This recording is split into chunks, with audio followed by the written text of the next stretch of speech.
214 tickets were sold this weekend. 214. So that means, one, congrats to you guys who bought your tickets this weekend with the early bird tickets and everything like that. Two, somebody out of that group is going to get picked to spend an entire day with me and my team. So I'm going to make that announcement soon. And if you haven't bought your ticket yet, I'm sorry for you, because there's less than 400 available now. See you guys on the flip side.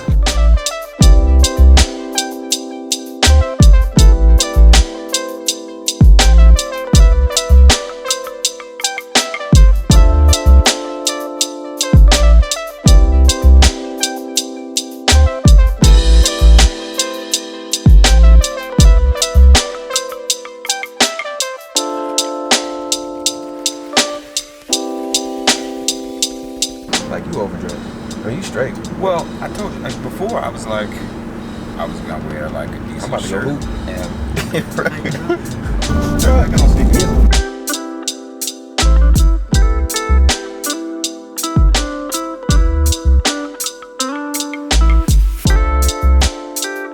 Just crazy. Every time I wake up in the morning, I pinch myself because it's real. So I want y'all to take in what you want and go out there and apply it, because all this knowledge is nothing if you don't actually go out there and apply it. All right? So it's pretty simple. If you're gonna ask a question, just raise your hand, shout your question loud enough. If people don't hear it, I'll try to repeat it, and we'll go from there. And once again, what we'll do is we'll probably do an hour or so of this, and then we'll do some networking, because more importantly than I'm being here, what you guys, I bet you didn't even know is this many wholesalers in the Chicago area, did you? Had no idea. How many cash buyers in here? Raise your hand. If you're a cash buyer, raise your hand. So the whole point, now hold on a second.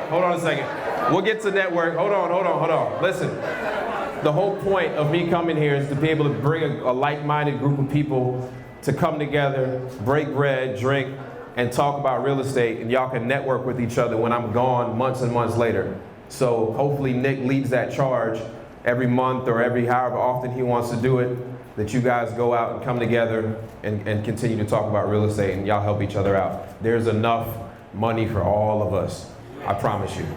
All right? Yes. So without saying anything else, if you have a question, go for it. Who's first? Yes. Hello. Nice to meet you. Thank you. Yeah. So what do you recommend somebody that's a full-time career, like myself, healthcare? I like my job, but how do you automate the simplest ways when you're starting out? Yeah, so her question is, she's a full-time in the healthcare field and wants to start out and kind of automate what we do.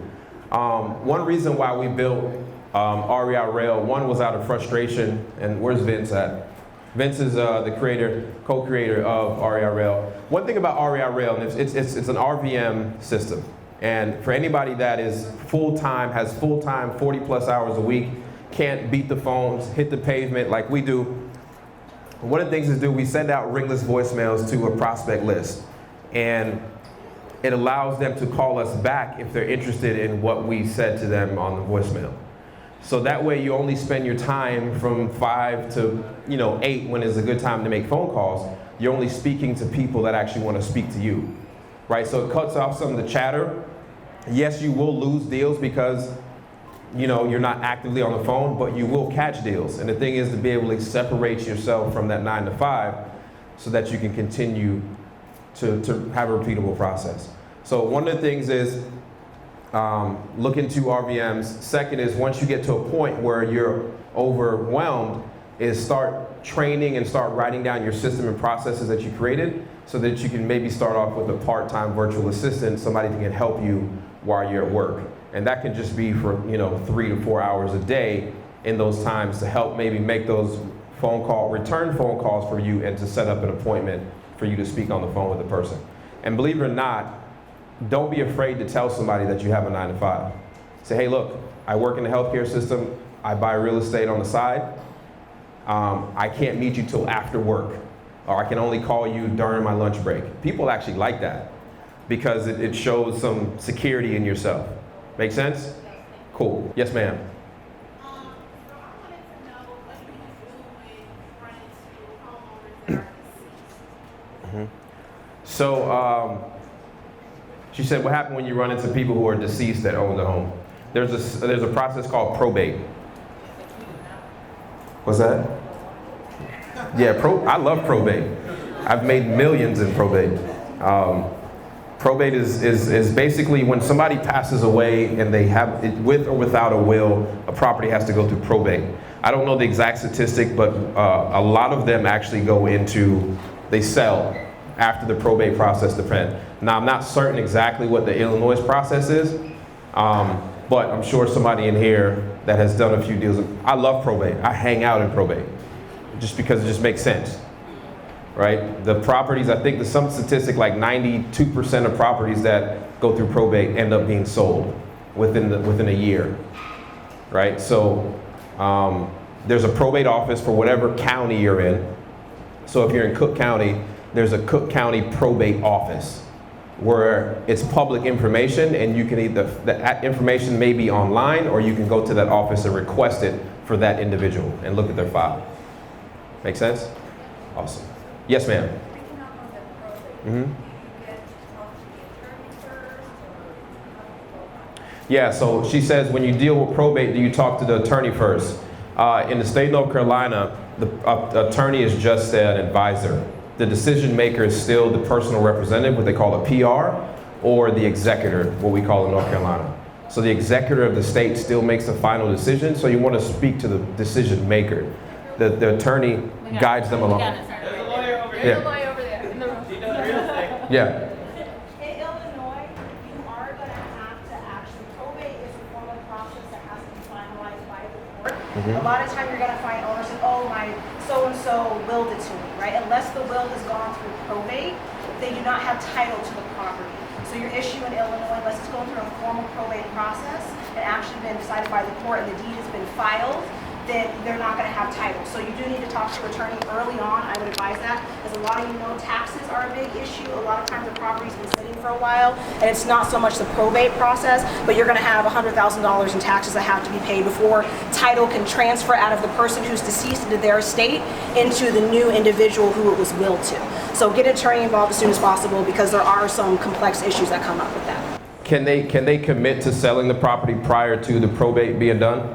Issue, no, No. not without title passing first, and it's still going to be held in the estate until the court's gone through and the taxes have been paid. Illinois What's likes your having name? its money, so Amber Johns, Jackson Corporate Law, but yes, so you are going to have to, unfortunately. No, that's good. So in North Carolina, somebody can commit to selling it prior to the probate being finished, but they're eventually going to get title. Do most of probates, they end up getting title, right?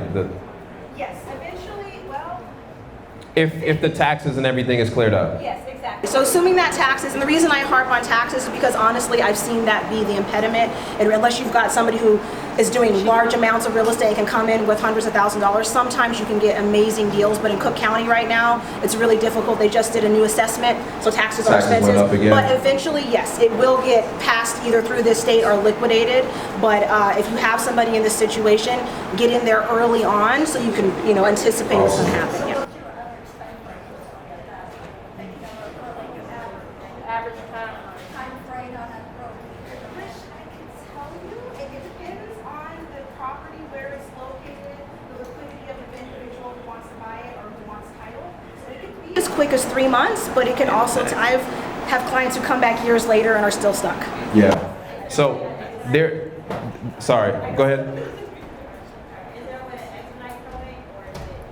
It's a judicial process, so it's going to go through that. You can't tell a judge, hey, I want to buy, hurry up.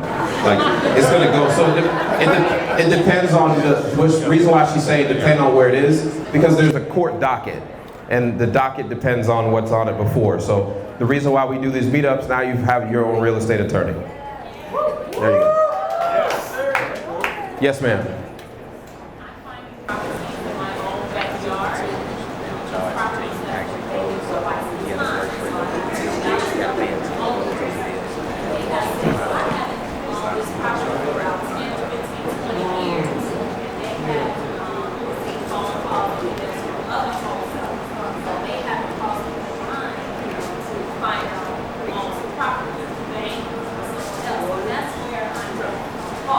And I want to find out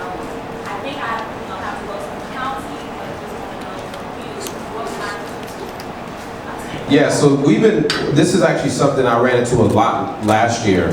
What she said is she's finding properties and calling the homeowner that's been vacant, and they said, well, I haven't owned that property in 10 years. So when the financial crisis had, in North Carolina, what I see in the repeated process of is when the financial crisis happened, a lot of banks went down with it. A lot of mortgage companies went down with it. And a lot of those never got to sell off their assets. Or because they were doing such dirty work, they don't even, the chain of custody of title and paperwork never made it to the person that bought their assets. So, for example, you could have had a mortgage company here locally that went bankrupt, and let's just say Bank of America bought their assets. Well, there was no chain of title so what happens is it's a limbo where there's this mortgage, but the bank never took it back officially, and the house just sitting there in this owner's name, but they thought they went through foreclosure 10 years ago, and it never happened. In the state of North Carolina, there is a way to file a satisfaction of mortgage, and once again, we're an attorney state, so an attorney does all of that. But it is possible. And also you had where foreclosure proceedings started, and instead of the bank taking that terrible asset on their books, they just gave it back to the owner without telling them. And yeah, so it's just, you worked in the banking industry, it's true. They just said, oh wait, we don't want that one. Take that back. So you need to find an attorney, and there's companies that specialize in just this process of lost title, essentially, for property. Yes? Yes. Maxwell, welcome to Chicago. Thank you. Thank you for coming out. Thank you. For your YouTube University. I just graduated. Oh yeah. Class of 2019 this summer. I just did my first wholesale deal a few weeks ago. Like that? All the tools, thank you. My question is subject to. Yes. So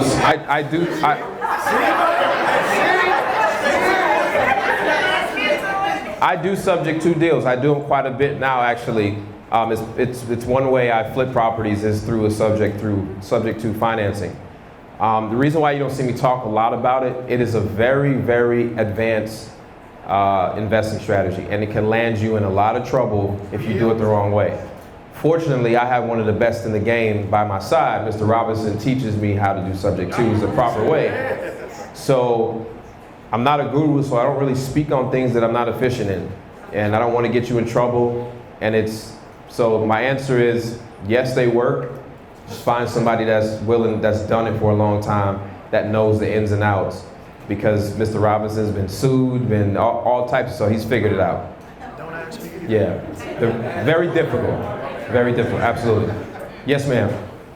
So when you're driving for dollars and you find people and say you skip trace them and you're not able to find them, do you go back and revisit that list later and try and skip trace them again with maybe another service, or do you just kind of leave it and just say forget it and move on to the next property? No, unfortunately, I do not like leaving $10, $15, $20,000 checks just sitting out there. So I never just forget a lead. Like, it's not. Our team is based to exhaust it. So one thing is, so let me go back. So over a year ago, when I first started this business, almost 3 years ago now, September 28th would be my 3-year mark. Skip tracing used to be $1.80 a piece. Just 3 years ago, $1.80 a piece. So it's now gotten down to where it's, cents. So one thing that our company does is we use great data all the time. So if I'm gonna pay somebody drive for dollars, I'm gonna drive for dollars, and I look at a house and I like the area and I know it's vacant, yes, I'll allow it to go through the process of my conveyor belt, my company, but I'll also hand those leads that I like and I say, Shannon, skip trace this person, let's get a hold of them today. And we exhaust that. So I would never, don't ever do that. There's good services out there that will still cost you. Like, there's good skip tracing, one-off skip tracing services that will cost you $5 a piece, but it's worth it, right? $5 into 20,000 is just, I'll gamble that all day long. So There's different services out there. I talk about some of that in the Facebook group. I actually have it, I have a pinned video in the Facebook group that you can go to that I show my recommended things to go get, certain things that you may need. And people don't pay attention to it, but it's up there, I promise. It's pinned. It's pinned up there to the top. It's pinned up to the top. Yes, sir. So how has the website PropStream help you scale your business? Tremendously. It's allowed us to be able to make an offer on a property much faster. That's probably one of the biggest things. See, what happens is when somebody is calling to search for something, and I don't care what type of service you're providing, it could be plumbing, it could be anything. If somebody's offering a service and you can't satisfy them when they're on the hunt for that, then they're gonna call somebody else. So that allows us to be able to ballpark and have better conversations over the phone. I just released a video a few hours ago on the top 7 tools for 2019 so far. And I show you how we go in there and find buyers, literally in any neighborhood. And you can be sitting in your underwear at home and find the best buyers out there. And so just things like that, and knowing everything about the property on one place, I think that's important because, like I said, just in 3 years, I think people don't know how much the technology has grown in just a short amount of time. Because, you know, people like Vince and we're pushing the envelope of how we acquire data and all that type of stuff. So it allows us to be more efficient. So being more efficient in making offers, having all the data on a property right there in front of us is important. Yeah, and then finding buyers like that. Yes, sir.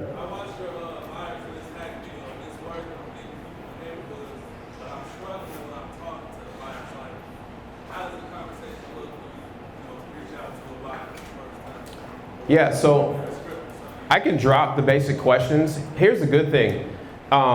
You're not actually selling to the buyer. They're trying to buy what you have. It's a big difference than talking with a seller. You're literally asking questions to see if they qualify to be able to get on your email list. So you're not begging them to buy anything. You're just saying, hey, you know, where have you bought before? What do you like? What does your standard deal look like? Every buyer has a standard, I love this type of deal. And then some places where they love buying, some places where they'll never buy. And then you ask them that question.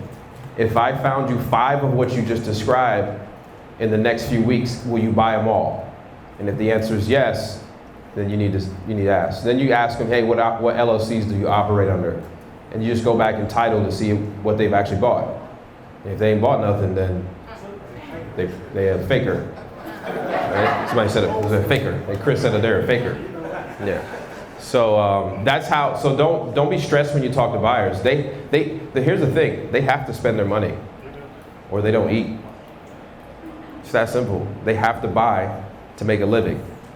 We have to sell to make a living. Sounds like a match made in heaven, right?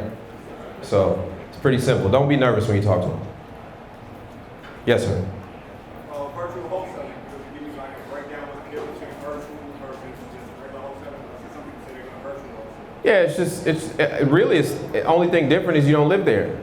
And everything you would have to do yourself, like visit the property, visit the title company, all that stuff you do from home, or you incorporate local people that you know in that market. Everything's the same. You just start making offers over the phone versus going to go see the property in person. Yeah. One question, how do you market for like different property in different areas? Like do you target certain areas that you might want to go into? Or? Yeah, so that's you do research. So a tool like PropStream can help you decide what like if you go back and look at my buyers list hack video in any market you're thinking and going in, you can see how hot it is to see how many cash transactions has happened in whatever time. And if it's like a lot, then you'll be like, oh wow, okay, this is a hot area. So it's not that difficult, other than if you're a person like me, you know, people person, it's hard for you to develop that to be able to start buying over the phone. But you can do it, you'll learn pretty quickly. Every tax record, every county has a tax assessor's record. It's essentially every parcel of land in that county is owned by somebody. And you have to go find that website, type in that address, and you're gonna find the owner. And then once you have the owner, now you have their name and their mailing address, you need to do what we call skip tracing. And you need to find different resources. So if you're just starting, you're not gonna use a bulk skip tracing service. You need to, are you in my Facebook group? Yes. So at the top, I have an individual pin post where you can get like, I think it's 10 names for 20 bucks or something like that. I'm not sure what it is, but it's somebody I found on Fiverr that I know has TLO, because I have TLO, and it's verified information. Right? Now, what is it again? What's that? TLO. Yeah, you won't get access to TLO, but you can get access to somebody that has access to TLO. Make sense? So I come from but most of you guys don't know, I used to run like a large bail bonding company, and we used to hunt down fugitives across everywhere. So we started skipping before I even got into this industry. So TLO is a resource that detectives and a bunch of people use to be able to find, so it's very accurate information. But you can't get access to it because you have no real reason to use it, other than finding somebody to call them. Yeah. Find somebody on Facebook with TLO. Well, if you go to the Facebook group, Wholesaling Houses Elite, at the top, there's 2 or 3 pinned posts all the time. One of them is a video, and I give a list of all my resources. You'll click on that link, yeah. Okay. Yes, sir. How you doing, Max? Doing well, sir. Big fan of yours. Thank you, man. I appreciate it. Wanted to ask you your favorite type of leads to go after, and also can you go a little bit into depth into pre-foreclosures, like how you feel like those are the best way to go about contacting those Yeah. owners who are. So my best leads that I love is probate with taxes. For me, it's like the sweet spot. 1, there is, unfortunately, somebody has passed away. But 2, there's a ticking time bomb. In my state, we're a deed state. I think you guys are a hybrid state. We were Lien state. So when we sell our property at the courthouse step, it's gone. Right? So there's a ticking time bomb as to how long they actually have that. So our probates are a little bit different. They're much faster. Our probate process is 90 days. So that's what I like to go after the best. I like those 2 pain points put together. Pre-foreclosures are easy. I mean, I look to see if they have equity in the property, and if they have enough equity that I can play with. I like to give people money when I buy a pre-foreclosure property. Once they can move on, even if it's $5,000, they can go get a new apartment and start over. So I just see if they have enough equity in the property, and we make a deal. It's the same as any other lead. I just need to see if there's equity involved, because there could be no equity involved in a probate. Right? People pass away with mortgages all the time. All right. Okay. Yeah. Thank you. Yeah. Yes, ma'am. Yep, you. Yeah. I just want to say I'm proud of you in person. I said it over the Facebook. Thank you. Today. I appreciate that. No problem. So how did you mentally prepare yourself to go in to appointment? So before I started bringing the camera in appointments, you guys didn't see all the bad ones. So there's a bunch of bad ones that I didn't hire. I didn't have a videographer with me. So I just got good over time, just like anything else. It's no different. Like if you start working at McDonald's, your first day, you're terrible. You know nothing about their systems. You don't know how to talk to customers, anything. So it just takes time and grit, and you develop a thick skin of rejection. But then you start to realize you're going into somebody's house and you're just having a conversation with another human, right? It's either going to work or it's not going to work. And you gotta make them feel that the same way. Hey, I'm here to assess the situation just to see if we can work together. And over time, by your 5th, 5th, or 6th appointment, you'll be good. Don't worry about it. Just don't give up. That's the number 1 thing. Right here, then I'm gonna get to you. Yes, ma'am. Oh, okay. I'm proud of you. I'm on your YouTube channel. Thank you so I'm really much. so happy to see you in person. Thank you. My question is about earnest money. Mhm. So once you find a property and talk to the seller, how do you know how much earnest money you should offer? Or should you offer earnest money? Because sometimes they say online they don't even offer earnest money. Yeah, so anybody that doesn't offer earnest money, I wouldn't follow them. A contract has to have some type of consideration to be legally binding, right? So, listen, when I first started, I had $0 on my contract too, right? But you learn as you get, and if you can afford, what we do now is we do $100. And it doesn't become an issue because we're actually, the money is not an issue when you're dealing with a seller. It is the issue, but that side of the money is not. The confident you instill in them that you're going to do what you say you're going to do is more important than $100 now. So in our contract, we have 2 types of, so in North Carolina, typically when you buy a house, even on the MLS, you're going to put down 2 types of deposit as a buyer. One is going to be to the attorney, which is the earnest money of their choosing, their closing attorney. And number one, in the state of North Carolina, usually with every contract on the MLS, there's going to be a due diligence fee. And that due diligence fee essentially buys them that time from the time we sign the contract, we execute it, to whatever date they put in there. And all that's negotiable. So typically each one of my contracts, I'm gonna write 2 checks. One is $100 to open up escrow when we hand in that contract with my attorney. 2 is another $100 that I'm actually gonna give the seller, because it's part of the deal where I am buying the due diligence period. So for us, it's 10 days. I know that when I go on a property, by day 1 or 2, I know if it's good or not. Right? So if I decide I'm not going to buy it, by day 3 or 4, we call the seller, hey, look, we decide that we don't want to buy it unless we can negotiate the price down here, or it's just not a good fit for us at the time. Sorry, we wasted your time, but you gave them the $100, so you essentially bought that time. So that is really the only out clause I have in my contract. It's much cleaner. I pay for it every time. I don't feel any way when I back out of a contract, because it's standard in almost every single MLS deal in the state of North Carolina. So the seller, they get that $100. As a due diligence. Now, I don't know if you guys do the same thing in the state of Illinois, but do you guys do due diligence money in state? No. So, in Illinois, just so you know, I don't want to say No, that's why I talk about North Carolina. I can't tell you about Illinois. It's a little bit different. So, as you guys know, here we're an attorney state, Thank you. right? So you have attorney modification, which is minimum 5 days, sometimes 10 days, and the earnest money is usually about $1,000. The reason why is that's just a kind of a business standard that we have in Illinois. There's some reasons for it, because attorneys are required, so there is some initial commitment on both parties, so you want to make sure people are regular. But you do need to have an earnest money now. You need to have a third party holding it. If you one of the attorneys, you have a broker's license, you can do a broker. Usually the individual selling or buying doesn't actually hold it because you're interested party. So that's all I can hear. It's standard on wholesale deals here for $100. So wholesale deals is standard $100.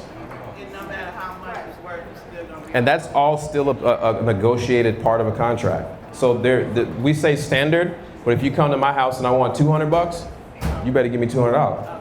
Or at least give it to the escrow agent. Make sense? Yeah. Yes, sir. Hold on, I lied. I said I was gonna come to you. Go ahead. I'm a carpenter by trade, so it's kind of easy for me to go in the house and look at the repair value. But for someone who is not that easy for, how do you go in there and assess the repair values besides having a contractor? And a contractor will come in, but for every unit they're not coming in, because normally when a person buys a property, they don't have their own contractor. Correct. So how do you assess the repair value? Initially, you don't really. All right. So the answer is you need to get good at it. There's no way around it, right? To be a better driver, you got to drive better, right? You got to learn how to drive better. So the thing is, yes, you need to get good at it, but really, it's not. If I had to put weight on it, like if it was a portion of a negotiating a contract, it's probably about 30%. Right, because you don't need to be dead on, you just need to be ballparkish. Right, so first of all, there's no such thing as a $10,000 rehab. I don't want to see that on no more deals going out. No such thing as a $10,000, am I right? You can't fix nothing for $10,000, especially in Chicago. Yeah, so what I would say is you need to learn if it's just 20, 30, 40, 50, or a gut job. And if it's a gut job, you can get square footage per square footage, right? Say, hey, a complete square footage, you go and top it in the market, it's gonna be X. And maybe even you might have low, medium, high square footage prices. For example, a full job is this much, medium job this, and that. Make sense?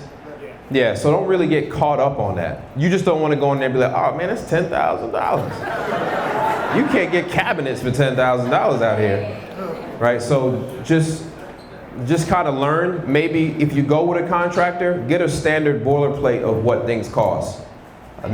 Yes. I would say this too. Because you good at this. There you go. Hold on, wait. Here she go. So in Chicago, does everybody know what a raised ranch is? Yes. Does everybody know what a bungalow is? Yes. Does everybody know what a Georgian is? Yes. Okay, so those are your standard houses. How many of y'all lying? Okay, go look it up when you get home. There's a whole lot of yeses. So That's like. when you get home, those are your 3 standard housing styles in Chicago. So just for some standard numbers, A full gut on a raised ranch is gonna be about $75,000. A full gut on a brick bungalow is gonna be about $85,000. Can you repeat that? About the Greystone. 75 on a raised ranch, 85 on a brick bungalow. And on a Georgian, you're about 65. Now that's a full gut. So again, you can adjust those numbers obviously based on what it needs, if it needs less or more. And that's just the inside. That's not the outside. That's not including the roof. That's not including the back porch or anything of that nature. All right? Yes. I mean, does that include labor? Yeah. Yeah, labor and material. But those are just some standard numbers to help you guys out. She's a good researcher. Do y'all know who she is? Y'all tripping. Y'all tripping if y'all don't know who she is. I'm just saying. She knows what she's doing. Right. She like the queen of this joint. So figure it out. You got a question? Yes, yes, sir. Have you ever had the cloud title or sued seller for non-performance? So I've never sued. I just did my first memorandum of agreement about a month ago. Got a call from an attorney last Thursday because it was a piece of property that was going into foreclosure sale for taxes. I called a guy in Minnesota. He didn't know he owned it still. He said, perfect, I'll give you $29,000 for a piece of land that was, I got to tear down a house still. That's high in North Carolina. He said, okay, cool. We signed the contract. We sent the contract, he signed it. We do title search. It comes to find out, so it was $12,000 of that money was going to an old mortgage. But the bank failed and they wrote a satisfaction. He didn't know that, we didn't know that. So the $12,000 was now going to him. So he was getting the full 29 minus, I think, the $8,000 I had to pay in city taxes. He called me back and said, well, somebody gonna give me more money. I said, that's great, but that's not how this works. I gave you money and a contract that you signed on a house you didn't even know you owned that was 4 days away from foreclosure. We're not doing this. So I went and clouded the title that day, and I got a call from the attorney Thursday, and the attorney said, well, I'm gonna ask a judge to do something, I forget what it's called, first time I've done one. And I said, go ahead, I got time and money. So go ahead.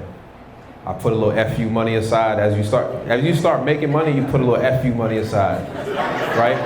That's the type of money, listen, when you go to court, it's not about if you're right or wrong, it's can you last longer, right?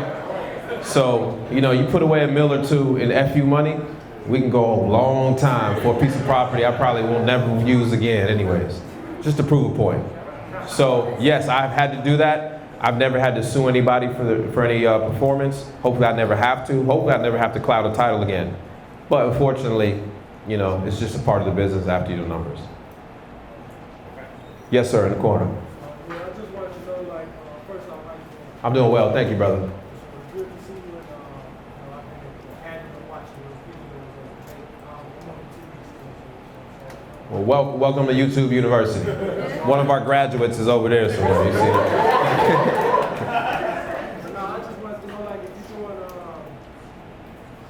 when you get a seller to agree to a contract, do you typically take the contract to the title company immediately after you get it agreed upon with the seller, or do you wait until you get a buyer contract as well?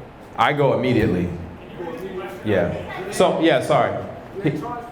So that's a good question. He said, when you get a property under contract with the seller, do you immediately take it to the title company or do you wait till you get an end buyer? Me, in the state of North Carolina, I take it immediately. How do y'all do it? Y'all wait? So y'all wait until you get an end buyer. And you bring that, and how, that's quick? I'm assuming that's pretty quick, right? I'm assuming that process is pretty, yeah. For you is quick. Yeah, it depends on your cash buyer.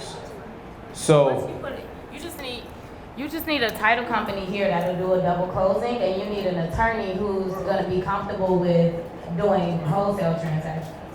So wait, let's get this question out the way. Who is the attorney to use around here? Or title company, sorry. So, yeah.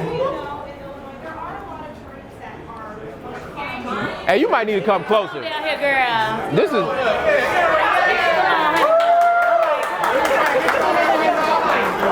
Hi, everybody. So again, Amber Johns. There's a lot of great real estate attorneys in Illinois. I like to think I'm one of them, but But you the best one. I do a lot of international work, but yeah. But so, thing to know, a lot of attorneys will shy away from it, right? It is not illegal. There are legal ways to do it. It's just, I don't know how to explain it. And, you know, attorneys like to do things in a certain way, and they've seen it that way. That's the only way it's done. And so if it's something different, they're gonna look at you and be like, you can't do that. Yes, you can. Right. So it's the same thing when the LLC first started. It was a new entity. Banks would cause issue when you tried to go and open a thing. It's legal. You can do it. So I can help you. I can refer you to other attorneys that can help you. It can be done. We do it a lot. On our part as attorneys, it does take a little bit of a system because it's a little bit more work on our part. So do understand there's going to be a little bit of a fee. It's reasonable, but it's not going to be, you're saying, because we have to do a little bit more due diligence because something goes wrong. You lose your butt. butt. It's my license. I spend a lot of money on it. Okay, so just understand that. But it can be done. There are attorneys who are used to doing it. Don't let one dissuade you. And do you have a title company that you recommend? So- I can recommend. So hold on, wait. First, before you say where they can find you at. Oh, yeah. So, yes, but I have to leave. So, Amber Johns Jackson Corporate Law, right? One more time. Jackson Corporate Law. Google it, will come up. Amber Johns is my name. A. Johns at Jackson Corporate Law. Johns is Johns. So definitely here to help you to do it. Like I said, yeah. So we're a minority-owned law firm. Jamal Jackson and myself own the law firm. We're fire attorneys. Happy to be here to support you, even if it's just for information. I think, particularly in our community, a lot of us don't have access to information. I'm here to point you in the right direction if I can't help you. So please don't be fear of reaching out and being like, hey, I'm not trying to afford you. That's what you need to know. I can just tell you where to go and what you need. I'm sure I'm happy to do that. All right? It's okay. Be reasonable. So, Be reasonable. Go ahead. Title company. And then for the title company, Greater Illinois Title. Appreciate it. Everybody got that? Greater Illinois Title. They're a good title company for closing your wholesale deals. And if you're closing enough wholesale deals, you can actually negotiate your closing fees. Yeah.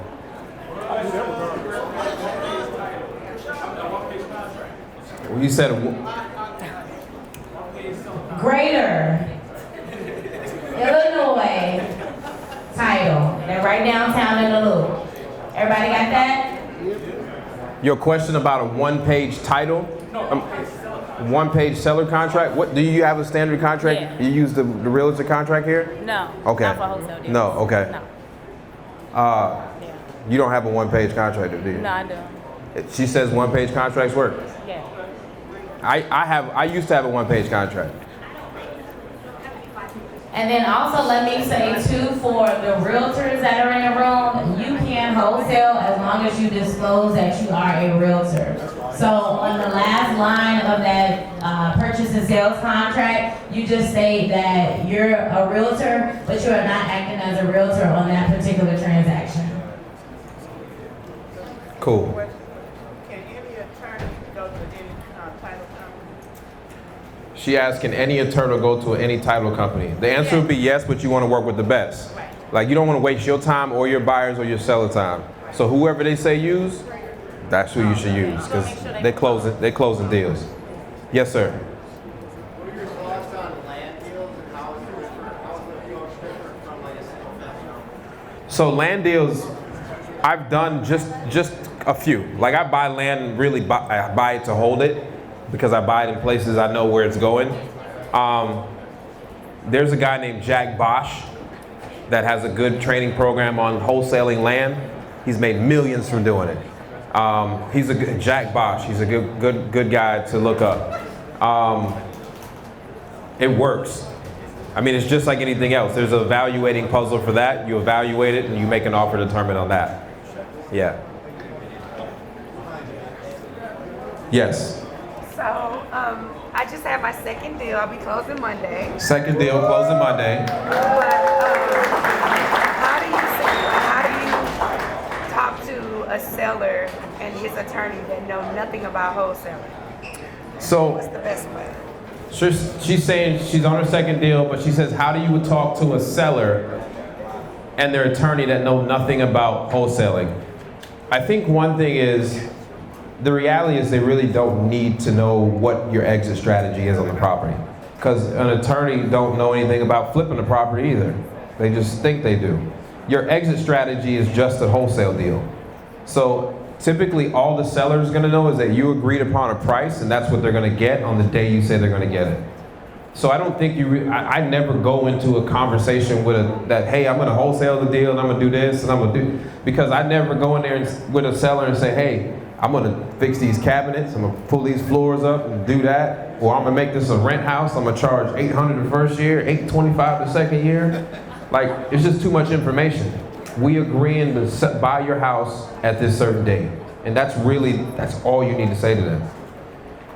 Well, I mean, Chris can attest to this. I had to jump through hoops with this deal because they were like, well, they didn't know anything about an assignment, and I had to get them of course. Yeah, I would just simply say, listen. Two attorneys, that's the problem. Attorney on I had to deal the with two seller side and attorneys. one on the buyer side. Yeah. That's what makes it all made it crazy. Yeah, they just need to know that you're going, so you need two attorneys on their side? No, both the seller and buyer had attorneys. Yeah, I don't That was the headache. I mean, I can't fix stupid from stage, Yeah. but yeah, I would just have them work, that's a unique one. Yeah, it was a headache, but I'm closing, so. That's all that matters. Yes, sir. Yeah, my question is about market research. With Chicago, everything is block by block.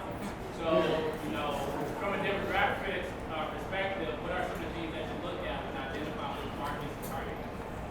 One thing, you need to start online, and then you narrow it down into neighborhoods, and you simply do that by driving them. Like, there's no easy, this business is easy, but you can't shortcut it. Like, you still gotta get your hands dirty. You gotta drive in areas, if you see 10 houses being rehabbed on that street, you better stop and start talking to people. Like, you have to, there's no way you can do this all from your computer. Yeah. Also, take a look at the neighborhoods that have a short turnaround as far as days on market. So, for example, Calumet City, rehab properties stay on the market less than 30 days.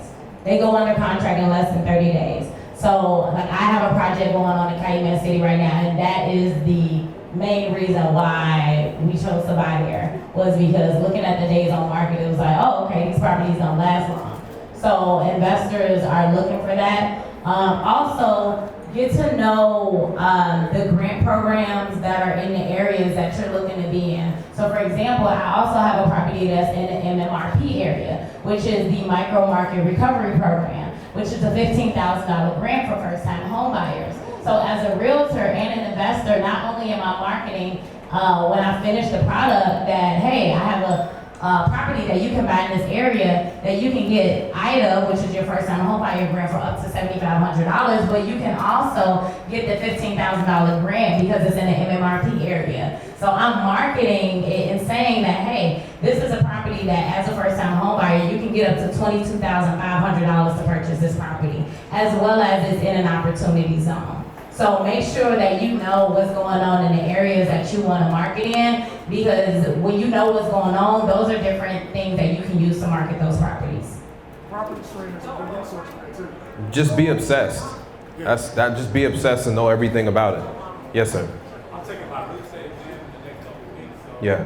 what are some of the advantages of being a realtor and I gave up my license a long time ago. What are some advantages of being both a realtor? One is access to the MLS. Just, you can sit right there. And who do you work for? Like, who do you like? What agency? You're a realtor too? Yeah, I'm a realtor. Yes. So he said he's going to do his license in like 3 weeks. Why are you getting your license?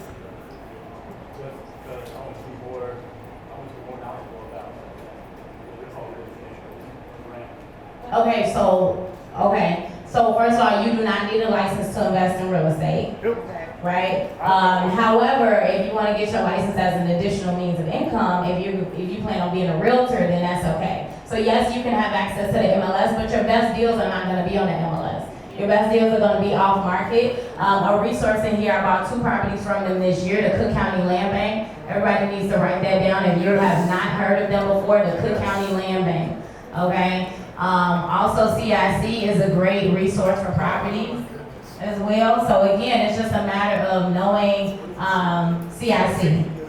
Yeah, CIC and the Cook County Land Bank. So your best deals are gonna be offline. But I guess one other benefit to being a realtor is you can obviously list your own properties and keep the commission. CIC. Yes, ma'am. It's hard because that's the play, right? So if if you're trying to sell a property that's worth, let's just use round numbers, 100 grand and they owe 90 on it, there's nothing to wholesale. You're essentially buying something cheaper than it's worth and substantially to sell it to somebody else that would fix it or do whatever with it to make it market value or market rent. So low equity properties, you necessarily can't wholesale. Now you can maybe subject to them, but you're not going to wholesale a subject to. You can, but typically in the beginning, you're just not going to deal with those. Those things start to get down to creative financing, and you got to be careful. You never want to inherit somebody's bad position either, right? So just because they house is 100,000, they owe 90. When they sell it, they're upside down. They sell it, they walk away with nothing. So never be a desperate buyer, and just don't ever trade bad equity positions with a person. Make sense? And if it's no equity or they're underwater, then you can try a short sale. But that's a whole nother ball game. Make sense? Yeah, the short sale queen. She works deals in our office too, all over the nation. Right there. Go ahead. Yes, sir. How you doing, sir?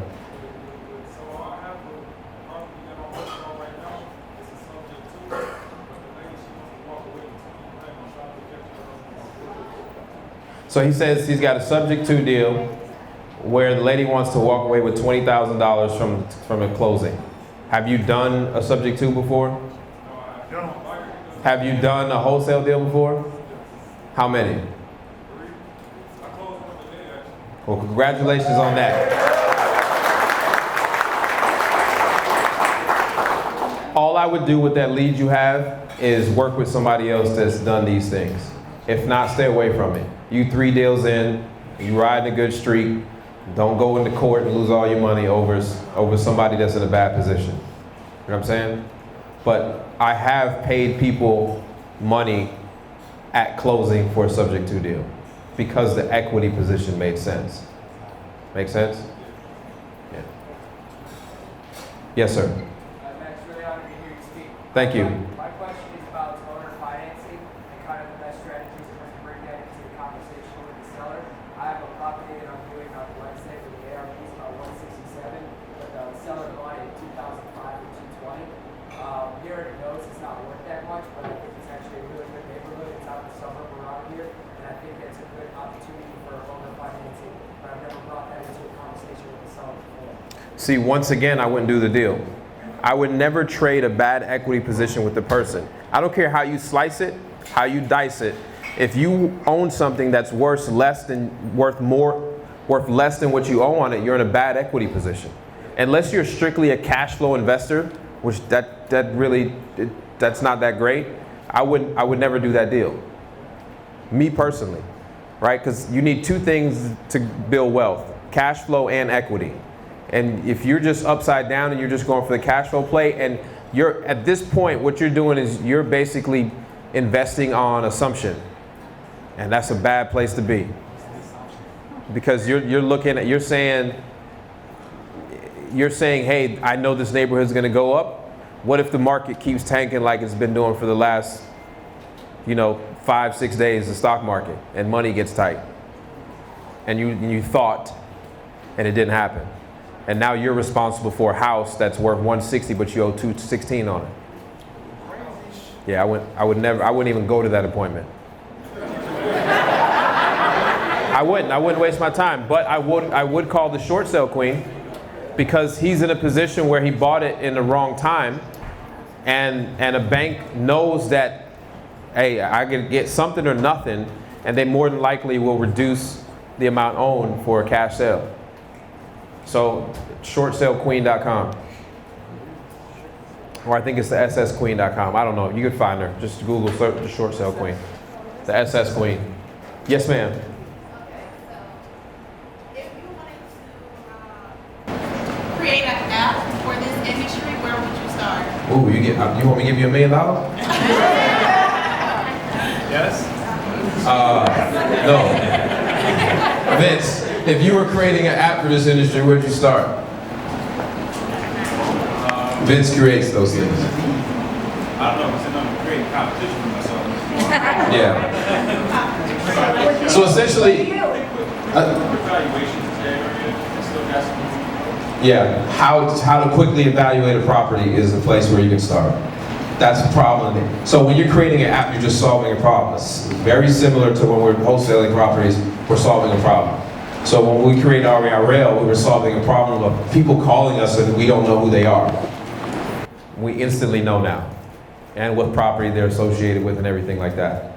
So find a problem that's in your business. See, when I create products like skip tracing, when I create RVMs, when I create CRMs and those type of things, I create them because it's an actual problem in my business and I can't stand it. So I spend the money to create it for myself. Once I master it, then I might make it public for other people to solve the same problem they might be having. So that's what I would look into. Yes, sir. I haven't gotten my first deal, Mm-hmm. but I'm in the Northwest Indiana market. Okay. How do I know, like, how can I find a contract that is Suitable for that area? correct? Have you ever connected with any other wholesalers at meetups or anything like that? Are you? He's on his third deal, so I guess he's got a contract that works. That's why we do these. All right, thanks. Yes, sir. First deal, we got a seller who has a real estate attorney that's asking for. So he said he's working on his first deal, and he got the seller's real estate attorney is asking for proof of funds. Do you ever work with any buyers? Not as of right now. So I would find. Okay. Shopping, like trying to shop. Yeah. So in that situation, what I would tell you not to do is commit bank fraud and get a fake one. Right? People do it all the time. That's not the right answer. You need to get familiar with some buyers and allow them. Some of them will allow you to use their proof of funds if they're going to buy a property. Make sense? Yes, sir. Because they're on the same thing. Nice to meet you, by the way. Likewise. Thank you. I had a Zillow. I found a deal, the seller requested a proof of funds before I had a chance to see it. Yeah. What are you doing with that? So that's common. He says he had a similar thing where a seller requested proof of funds before you see it. Sometimes on properties that are expensive properties, when you go with the realtor, they like, we need to wait, so you're not wasting my time, the seller time, because we don't want to show it to nobody that they say we need proof of funds. Unfortunately, there's no way around that unless you have proof of funds. Yeah. You could raise some money. Yeah. Just pull up in a nice car or rent one for the day or something. Say it again? Yeah, and that's common. So when I was a realtor, there was high-end homes. You needed to show either that you were approved or you had proof of funds to even go see them. Yeah. But you can raise some money from your friends. Just talk to your friends and offer them a percentage for $5,000 cash. I would speak with some network tonight, and maybe if it's a deal that. Okay, yeah. There you go. Yes, sir. What's up, man? How you doing, sir? I got 2 questions. Yes, sir. Man. First of all, did somebody get you some heroes yet, man? So what? Some heroes? Nah, I landed and we went shopping. Yeah, we went to the Adidas. All right, cool. Second thing is, I want to shift. But tomorrow I'm going. I'm going tomorrow. I want to shift the mindset. Okay. I almost checked out in January, got real sick. Got into the wholesaling business. Someone who's already in business kind of directed me to towards it. Lately, I've been disappearing incidents, man. You know what I'm saying? Going down over the rabbit hole of wholesaling, not spending time with friends, not spending time with family. I remember watching your video, you said you was at your mom's house, you went locked yourself upstairs in the room and just learned wholesale and just kind of cut the world off until you emerge back down. Yeah. How did you repair those relationships? If you repair them, then how do you value them now? Like, how did that all work out? Yeah, you know, not every relationship is good for you. You have to make that decision which ones are, right? And if your friends are not pushing you, then they probably don't need to have those people anyways.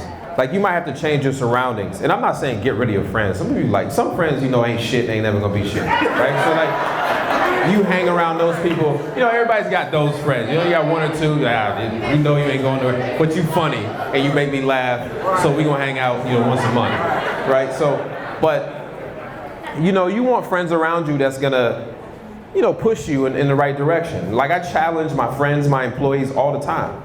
But when you go, if you go away to better yourself, think about this. If you had to check into a rehab facility, and when you came back, those people weren't friends with you anymore, were they friends anyways? So essentially, when you lock yourself away, you going into a rehab facility to repair your mind, because it's broken. So when you come back, if those same people are there with you and you feel like they're good at a benefit for you, then that's great. If not, that's fine. I'm a parent. Got it. You can't throw you. Okay. To make some whole lot of difference. Okay. So like, I'm getting deep now. Like, you're not. Yeah, I got it. Yeah, you know what I'm saying? So do what you have. Put it better than my child. Yeah. So do it. So you can still be a good parent. Just cut out all the other activities that don't add value to what you're trying to do. You know, I seen a meme the other day that it was Ronald McDonald. Y'all remember? So you got Ronald McDonald. What was everybody else he had with him? Y'all remember? Burglar. Yeah, hamburger, grimace. Where the rest of them at? That was the idea of the meme. Like you know, Ronald grew up and we won't even see Hamburglar or all the other people with him anymore. It was like a subtle thing where it was like, damn, that dude makes sense. Where is Hamburglar? Like, they grew up together. Right? So everybody can't come with you, unfortunately. Yes, ma'am. Nice to meet you.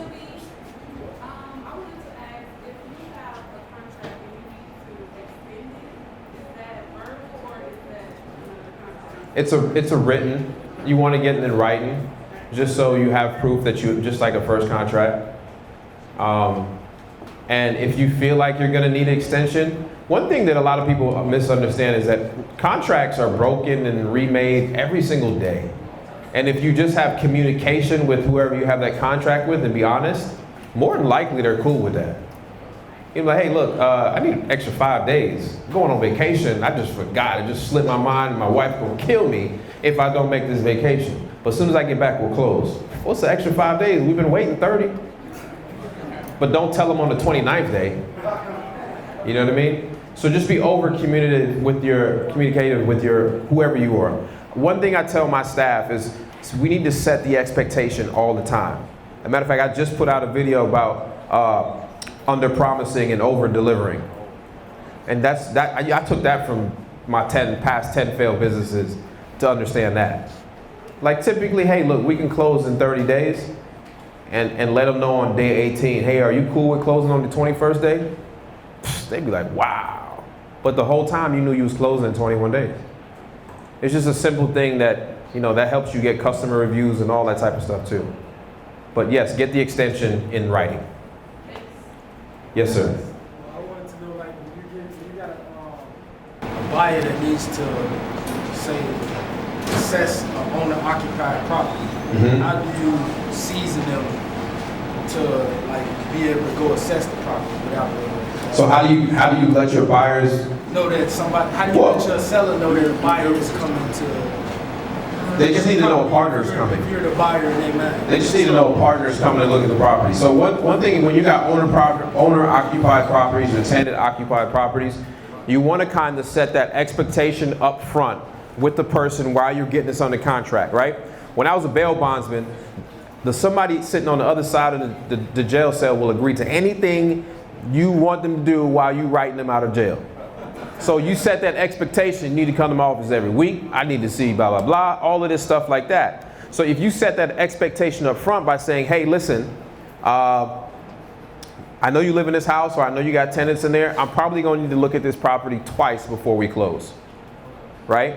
So, but I'm gonna make sure I give you at least a few days notice.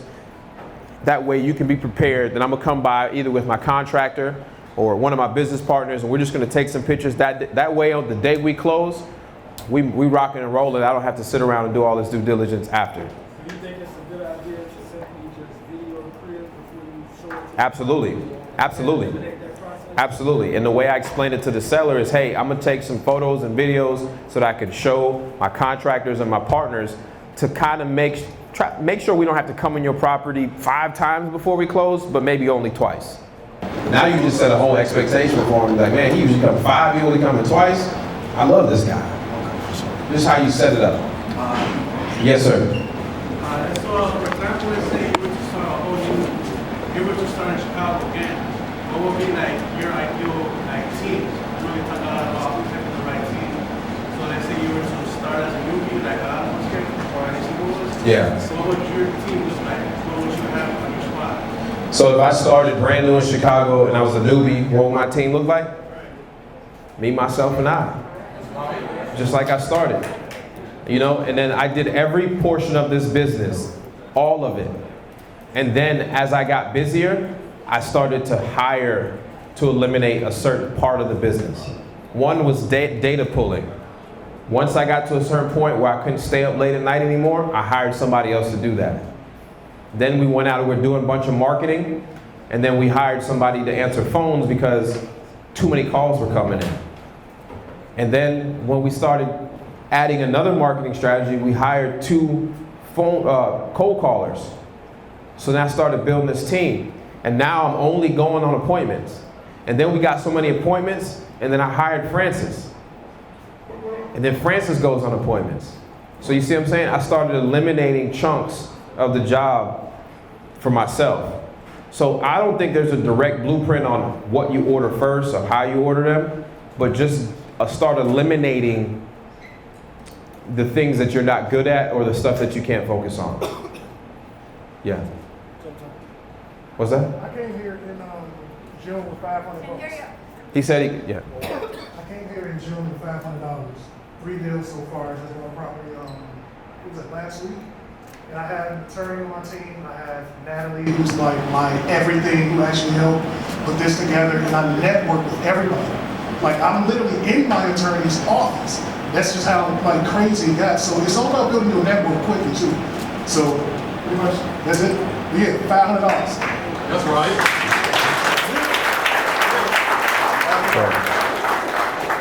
Okay, so we got 3 domestic cold callers. What type of standards do you put on them to keep them? Yeah. The volume that you need. So he says he has 3 domestic cold callers. What kind of standards do we put on them? When I first started, well, actually a little while ago, it was 40 new contacts a day. Doesn't sound like a lot. That's a lot of people to talk to. That's a lot of dials.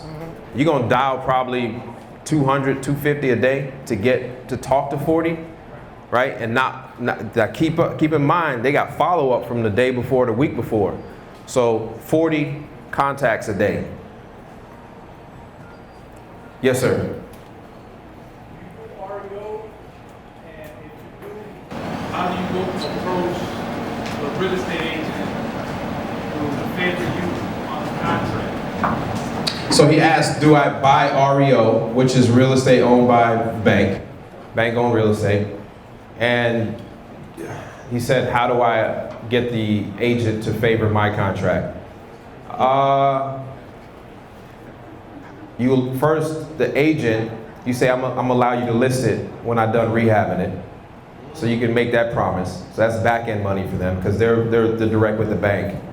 And then, yes, we do REO, and you know, at this point we have private money. So I take down quite a bit of deals, and then I have my own money. I've heard of people, you know, creating in North Carolina, it's $125 to create an LLC. So if you just want to sell the LLC that owns the contract, you can do that. So there's different ways to dispose of it once you get the contract, or just buy it and then sell it. So the number one way is to tell the agent, hey, look, I'll get you to list this on the back end for me. So somebody got to list it, right? Yes. Yeah, you wholesale it. I haven't done it like this, but in people I know in my community, they just create an LLC and they write the contract with that LLC, and they sell the LLC, the whole LLC, which within the LLC is the contract for that property. Yeah. You're welcome. Yes, sir. So I try to be the one-stop solution for people, sellers to call into my business. One of those things is when they want retail for properties, I'll refer them to a brokerage, like a preferred brokerage. One of the issues I run into because I'm not licensed is how do I get compensated? So we've done some creative things like they pay for a portion of my marketing as long as I'm bringing in a certain number of listing referrals per month. Are there any other creative strategies that you recommend for non-licensed wholesalers to get compensated for retail listings? Because everything we have is in-house, for instance, as a realtor, we list it. All right, so let me just say, you can have them, yes, they can pay you a marketing fee. And you can make that fee whatever that fee is. So you can bill them for a marketing fee. Now that can be something you bill quarterly, monthly. That depends on the frequency of you dealing with them. That's not something that can go on the HUD though, right? No. That's just it's a consulting fee, marketing fee, because you are marketing to get these people and you're handing them leads. It's the same way they pay Zillow to be on the, ranked high or something like that. Yeah. All the way in the back. Thank you.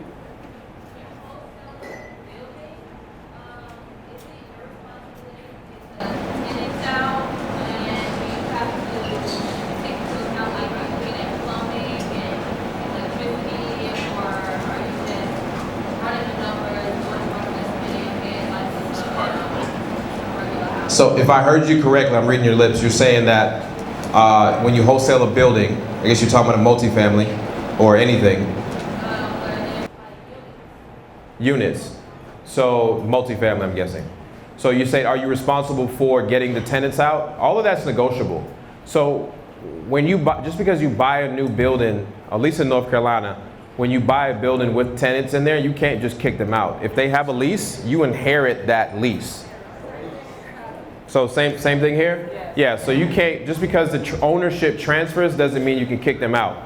So typically that's part of negotiation. If it's a if it's a tenant occupied whatever, and the rents are low, I'm taking that into consideration while I'm negotiating the contract, that you don't have market rent and I gotta keep these people in here for another 8 months. So you're gonna find that buyer that's wanting to deal with that. I've even wholesaled properties where you had a non-paying tenant inside, and the buyer, that helped me negotiate on the front side, and then I found a buyer that was willing to take on that headache for a great price.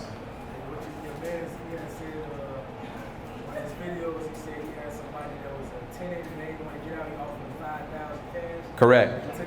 Yep. He's like, forget it, I don't care if they take me, they take me, but I need to get them out of here. He said they kept leaving. Correct. Cash for keys. Yeah, cash for keys. If it's worth it to you, if you're making a $30,000, $40,000, $50,000 assignment, pay that $5,000 to get them out of there.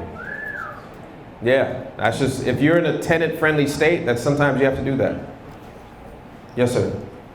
On your podcast, you often talk about REIA. About what? REIA. R-E-I-A. REIA. REIA. A REIA?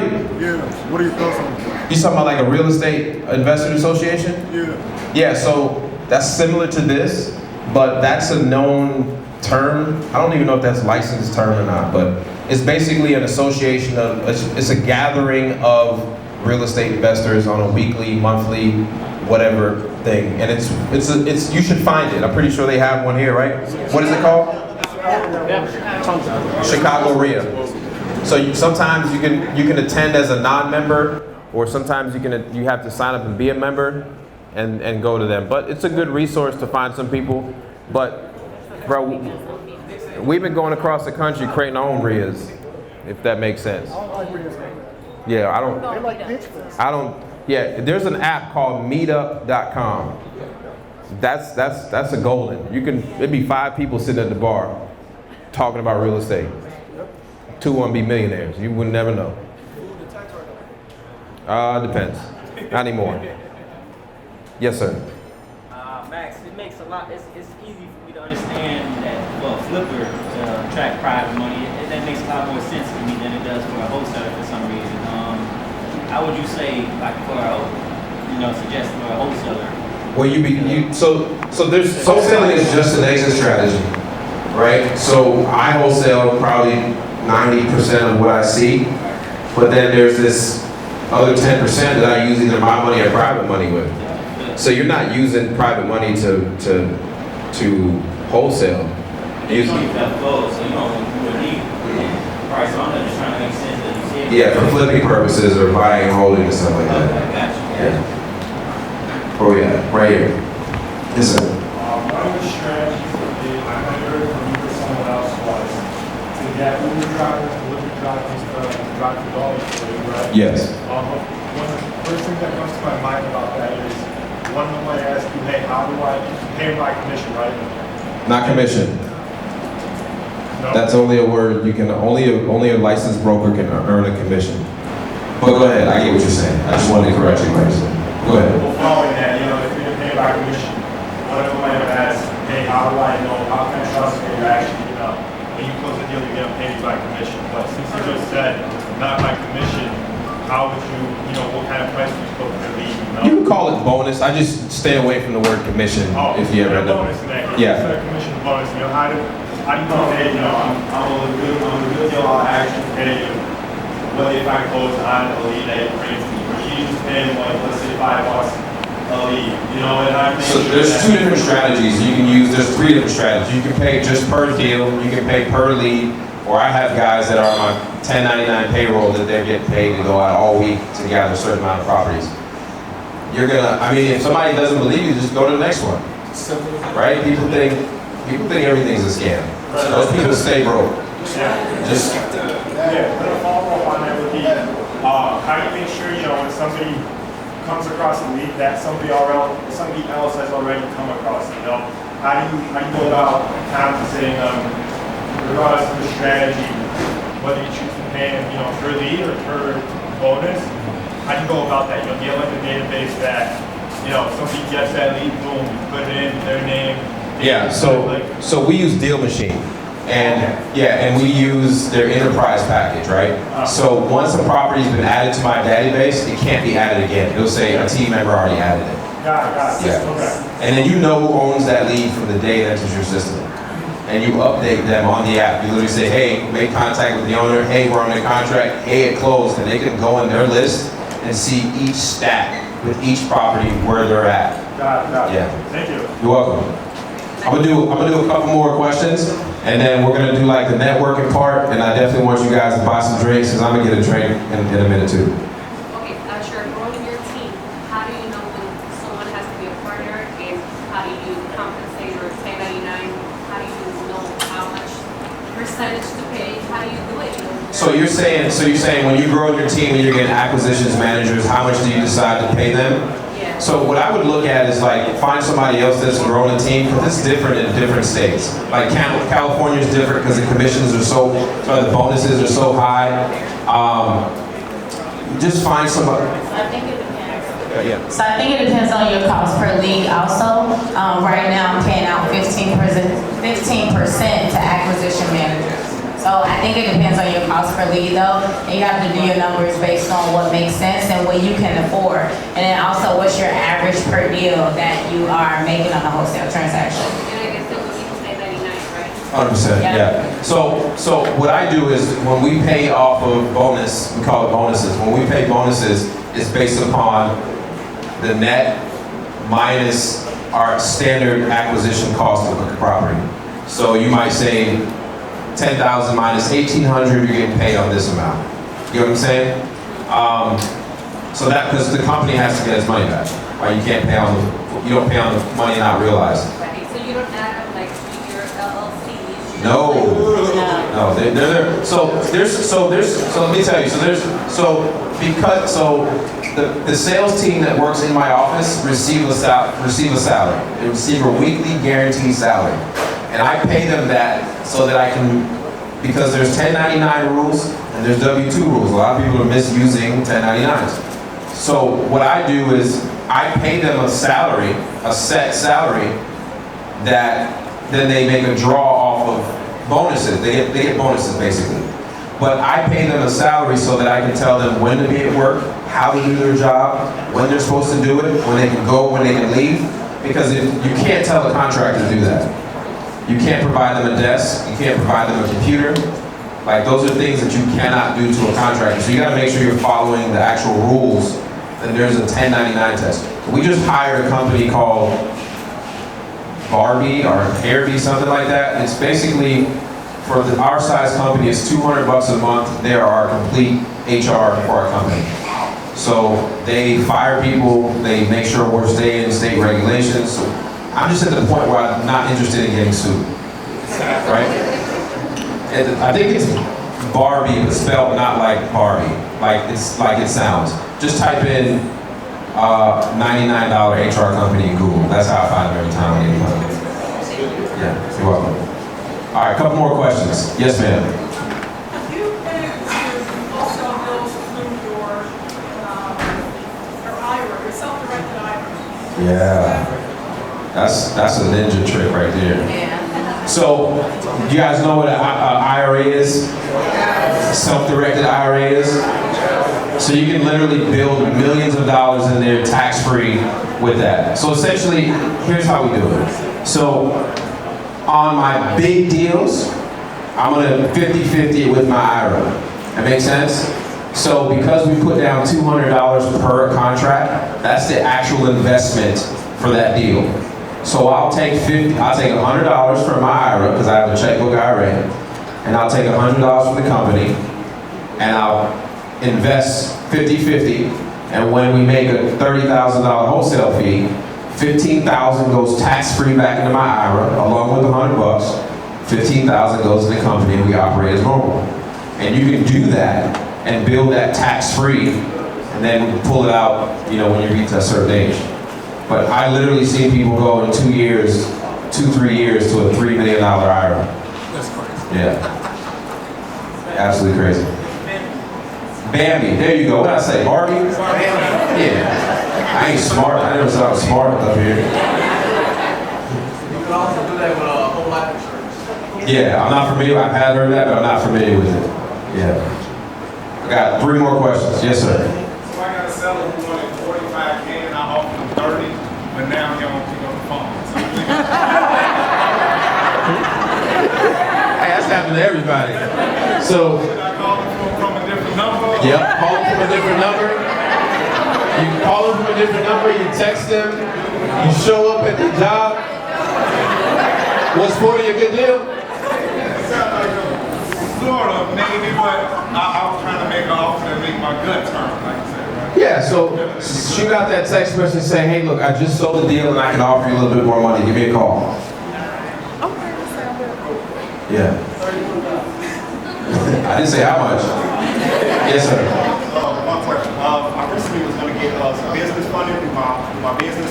I was going to use that to do a fix and flip, but I'm not really for sure what I should do with the funding once I get it. If I should focus only on the wholesaling, or some people give me advice to take it and invest in it and flip it because, I'm getting So, $200,000. is the person you're getting advice from, are they rich?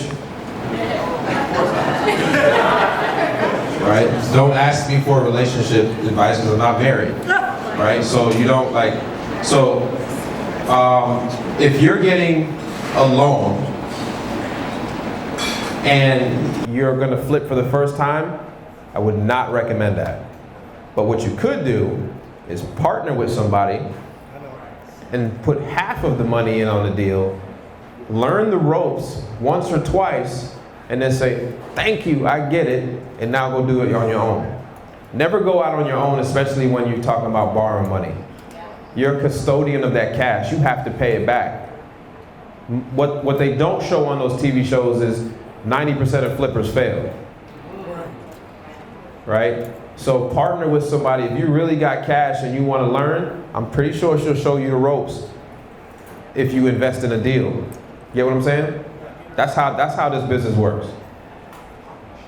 All right, 2 more questions. I want to see somebody that ain't asked the question yet. Right there, right there. Yes, sir.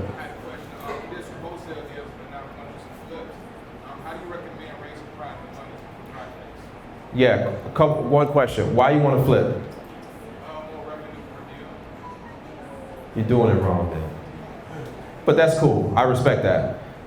You don't have, so this is a discussion I just had last week actually, like wholesalers feel like they graduate to flipping. Me and Christina was talking about this. It's not true, man. Like, I hate flipping, I do it. I like it, but I hate it. You know what I'm talking about.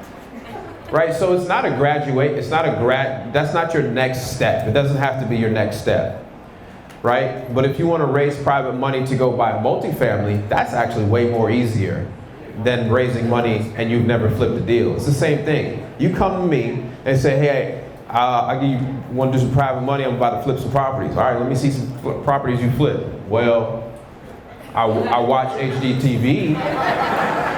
So you kind of got to stay in your lane. And put your money where your mouth is. Do more wholesale deals and then flip with your own money. And prove it to yourself. And listen, once you do that a few times, you'll never have to worry about raising money. That money come to you. Yeah. It's easy. When I tell you, they have to spend money. They have to spend money. Vince comes from Wall Street. He's telling me right now, it's an unbelievable time how much money is out there right now. It's crazy. But to answer your question, go to places you've never been before. Don't hang around your broke friends and talk about how it raises money.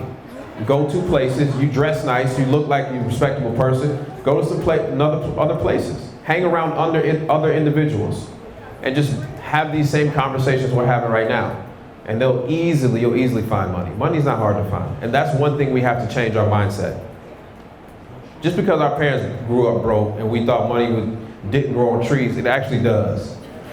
Parents was lying the whole time. Trees just wasn't in our neighborhood.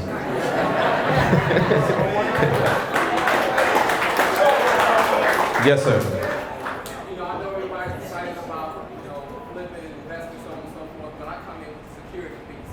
Okay. So I just encourage you, whether you're doing DIY or whatever case may be, we do same-day installs on the top bricks home security franchise in Chicago, 0 out-of-pocket for you, as well as no contracts. So when you sell the property and the person takes on the system, that person gets $1,000 worth of extra equipment. When we talk home automation technology, give your property some curb appeal.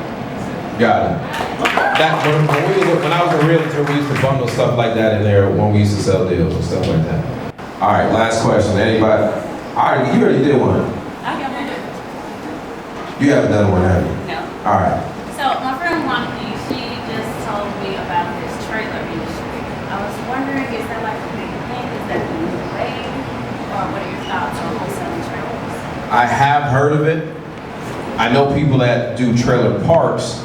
I don't know much about trailers, but there are people out there that do them well. And there's people that wholesale these little caps that fit on these end rails right here. I'm being dead serious, but I just don't know about it. But I do know people do that. Yeah. What? Trailer cash cabin? Something like that. Podcast has got everything, right? All right, so listen, first of all, I want to give y'all a round. All right, one more question. My boy, Trevor, go ahead. So in your opinion, what's the best online resource to find the average neighborhood cap rate when you're dealing with commercial assets? Because when I look on LoopNet, it only shows me what they're actively listed for, not recently sold. I haven't done much commercial deals. Reonomy. Yeah, what is that? Reonomy. Reonomy? Thank you. Yeah, so I won't sit here and lie to you. And then this guy seems like he knows he's about to take. So listen, first of all, give yourself a round of applause for being here.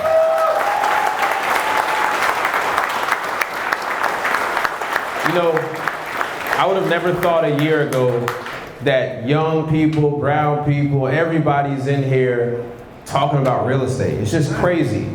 right? So to be here and to be amongst everybody, like-minded people, different ages, different colors, I think you don't understand where we are in this world right now. I know there's a lot of BS going on when you turn on the news. Don't watch that shit no more. I used to watch news all the time. Stop watching that stuff. This is different. This is new, right? What we're doing here is new.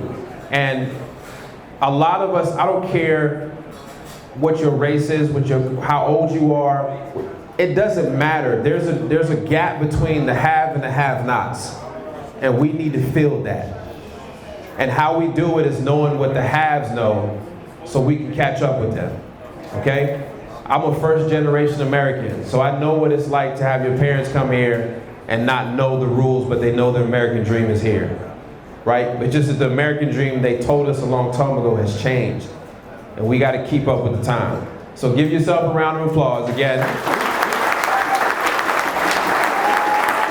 And for the next little while, I want you guys to mingle with each other. I'm gonna be here for an hour, so you ain't gotta bum rush me now. Right? I'm gonna get some drinks. We're gonna hang out. I want y'all to mingle with each other, talk real estate, and make sure you support the bar. And please tip. Remember, these people were not supposed to be working today. They came in just to open up for us. So please support them. I appreciate y'all. Appreciate you, man. So what we're gonna do is we're gonna slide you over in the corner over there. I get all the drinks and stuff like that, so it'll be easy. All right, I'm going. Yeah, man. Want to take a selfie? Nick is one of my guys. Okay. I've been seeing a lot of the moves that he's been making. I'm actually involved in credit industry. Okay. But I really like the wholesaling process. Yeah. And this is really my first time actually hearing about it. Yeah. I hear him saying, I'm like, man, you should have like that with my money down. Yeah.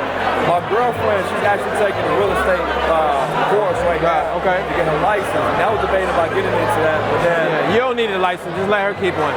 Let her keep Yeah, because you don't need it to invest.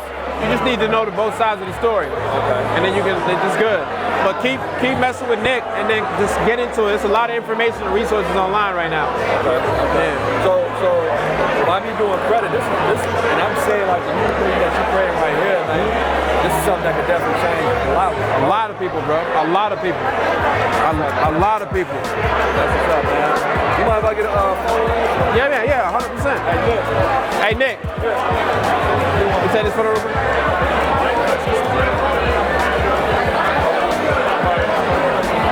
I got it. Yeah. I'm tired of taking pictures. Let me know. I want more. No, it's all good. My name is Tiara, like a crown. Okay, Tiara. Real estate, I'm interested in it, but I come from the travel industry. Yeah. So I want to give you my card. If you travel a lot, I can get you discounts on flights, hotels, and cruises, whatever you need, I got you. I appreciate that. Yeah. Let's take a picture.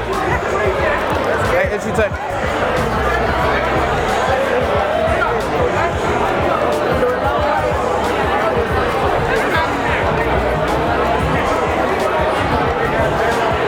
Thank you, bro. Thank you so much. What's up, brother? You doing all right? Nice to meet you, man. Actually, I DM'd you a while ago talking about this guy. I don't know if I remember that. Yeah, I remember that. Yeah. And it blew up. So he tried to shake so many people. That's crazy, man. People do everything except for work hard. Exactly. Yeah. Nice to meet you, bro. Nice to meet you, brother. My pleasure. I appreciate you, bro. My pleasure, man. I appreciate you reaching out. Yeah, man. I'm glad you ain't spend that money.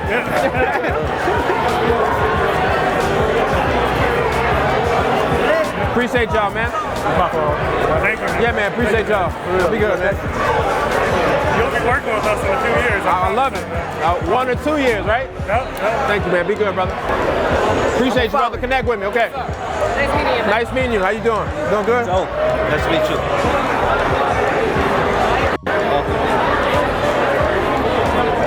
That's a cute phone you got, Ish. I like your case.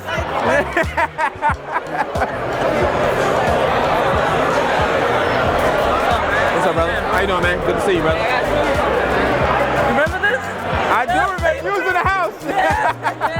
I remember that, man. Good to meet you, bro. Good to meet you, yeah. I gotta get a good picture for Instagram. Yeah, let's do it.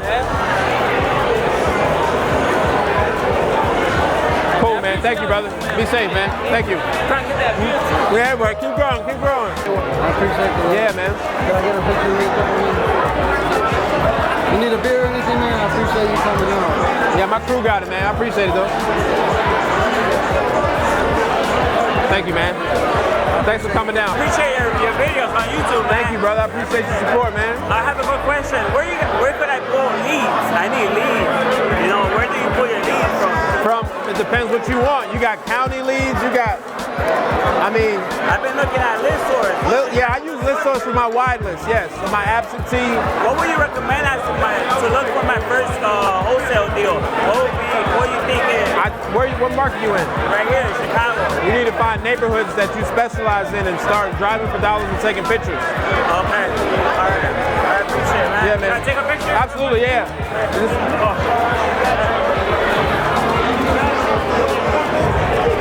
Thank you, man. I appreciate you, brother. Be safe out there.